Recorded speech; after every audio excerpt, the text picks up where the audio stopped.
जब भी भगवान श्री कृष्ण का जिक्र किया जाता है, उनके सुदर्शन चक्र का भी जिक्र करना लाजमी हो जाता है।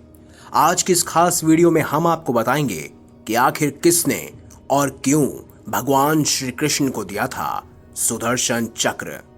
क्या आप जानते हैं? अगर नहीं जानते तो इस वीडियो को अंत तक जरूर देखिएगा। आपको भी पता चल जाएगा कि आखिर भगवान श्री कृष्ण को किसने और क्यों दिया सुदर्शन चक्र। आप देख रहे हैं द भक्ति। अगर अभी तक आपने हमारे चैनल को सब्सक्राइब नहीं किया तो सब्सक्राइब अवश्य करें और बेल आइकन जरूर दबाएं ताकि ऐसी ही खास लेटेस्ट अपडेटेड वीडियोस आपको जानने और सुनने को मिलती रहें। दरअसल दोस्तों, सुदर्शन चक्र भगवान विष्णु का अमोघ शस्त्र है। सुदर्शन चक्र अस्त्र के रूप में प्रयोग किए जाने वाला एक ऐसा चक्र है जो चलाने के बाद अपने लक्ष्य पर पहुंचकर वापस आ जाता है।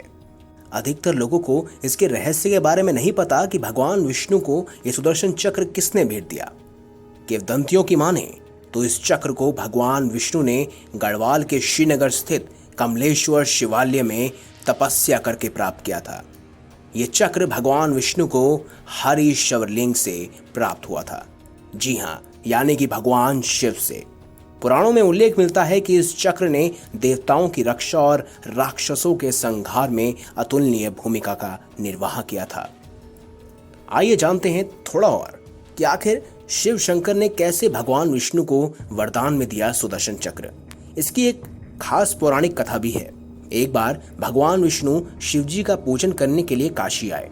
यहाँ उन्होंने मणिकर्णिका घाट पर स्नान करके भगवान शिव की विधिवत पूजा अर्चना की। वे हजारों नामों से शिव की स्तुति करने लगे। वे प्रत्येक नाम पर एक कमल पुष्प भगवान शिव को चढ़ाते चले गए। तब भगवान शंकर ने विष्णु की परीक्षा लेने के लिए उनके द्वारा लाए गए 1000 कमल में से एक कमल का फूल छिपा दिया। शिव की माया के कारण विष्णु को यह पता न चला।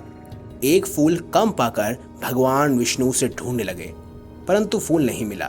तब उन्होंने सोचा कि मेरी आंखें ही कमल के समान हैं, इसीलिए मुझे कमल नयन और पूर्णिकाक्ष कहा जाता है। एक कमल के फूल के स्थान पर मैं अपनी आंख ही चढ़ा देता हूँ। ऐसा सोचकर भगवान विष्णु जैसे ही अपनी आंख भगवान शिव को चढ़ाने के लिए तैयार हुए, वैसे ही शिव जी प्रकट होकर बोले, हे विष्णु, तुम्हारे समान संसार में कोई दूसरा मेरा भक्त नहीं है। उनकी भक्ति से प्रसन्न होकर श्री हरि के समक्ष प्रकट होकर भगवान शिव ने उन्हें वरदान मांगने के लिए कहा। तब विष्णु ने दैत्यों को समाप्त करने के लिए अजय शस्त्र का वरदान मांगा। तब भगवान शंकर ने विष्णु को सुदर्शन चक्र प्रदान किया और कहा कि तीनों लोकों में इसकी बराबरी करने वाला कोई और अस्त्र नहीं होगा। विष्णु ने उस चक्र से दैत्यों का संहार किया। इससे देवताओं को दैत्यों से मुक्ति मिली और सुदर्शन चक्र उनके स्वरूप के साथ सदैव के लिए जुड़ गया। तब से ही यह कार्तिक शुक्ल चतुर्दशी वैकुंठ चतुर्दशी के नाम से भी प्रचलित हो गई और इस दिन विष्णु पूजन उपरांत शिव पूजन करने से वैकुंठ लोक की प्राप्ति भी होती है। कहा जाता है जब भगवान विष्णु को यह चक्र मिला तो उन्होंने इसे चलाने की भी सोची। उनके मन में जिज्ञासा उत्पन्न हो रही थी कि आखिर किस तरह से यह सुदर्शन चक्र कार्य करता है। तब उन्होंने इस चक्र को पहली बार चलाया। चलिए इसके पीछे की कथा को भी जानते हैं कि उन्होंने पहली बार इस सुदर्शन चक्र का प्रयोग कैसे किया। जब उनके पास सुदर्शन चक्र आया तब मौका था इसे आजमाने का। उन्होंने मंत्र को बुदबुदाया और चमत्कार हुआ। उनकी तर्जनी उंगली पर गरगर करने लगा था वह प्रलयकारी चक्र और श्री कृष्ण ने सुदर्शन का पहला प्रशिक्षण कर दिया, यानी कि पहली बार उसका इस्तेमाल किया। पलक झपकने से पहले ही वह श्रृंगाल का सिर धड़ से अलग कर उनकी उंगली में वापस आ गया। दोनों ओर की सेनाएं देखती रह गईं और चारों तरफ सन्नाटा छा गया। भगवान श्री कृष्ण उस समय श्रृंगाल के खास असुरों से युद्ध लड़ रहे थे। श्री कृष्ण को भी समझ नहीं आया कि आखिर ये इतना तेज कैसे है। सब कुछ इतनी तेजी से हुआ कि सभी अफवाह में है।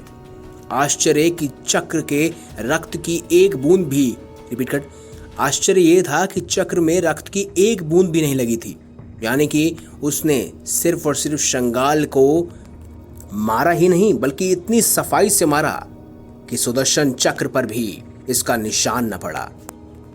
ऐसे ही भगवान श्री कृष्ण ने कई सारे असुरों का वध भी किया।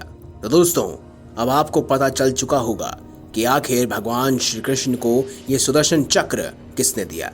अगर आपको ये वीडियो अच्छी लगी है तो इस वीडियो को लाइक करें, हमारे चैनल को सब्सक्राइब करें और ज्यादा से ज्यादा शेयर अवश्य करिएगा। धन्यवाद।